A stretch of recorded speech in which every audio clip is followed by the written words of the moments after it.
गजपति जिला उदयगिरी ब्लॉक अंतर्गत महेंद्रगढ़ कार्तिक गमांग सरकारी उच्च विद्यालय खेल पड़िया ठारे निर्माण श्रमिक कल्याण योजना रे सहायता बंटन शिविर अनुष्ठित हो जाइछि।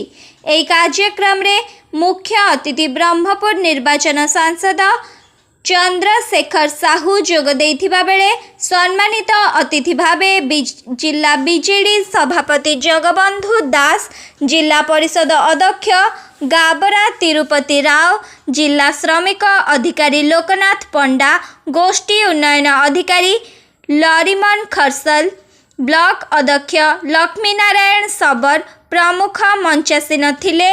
एथिरे 5 गोटी विभाग यथा शिक्षा सहायता 425 जन को, स्वाभाविक मृत्यु 81 जन को, विवाह सहायता 246 जन को, अंत्येष्टि क्रिया सहायता 75 जन को, प्रसूतिकालीन सहायता 12 जन को, मोट 839 जन को 3 कोटी 8 लक्ष 6,400 सहायता राशि प्रदान करागला।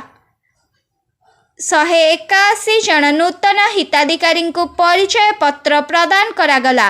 एही बैठक रे उदयगिरी, रायगढ़ और मोहना ब्लॉक रु प्राय 800 ऊर्ध्व महिला पुरुष जोग देइथिले।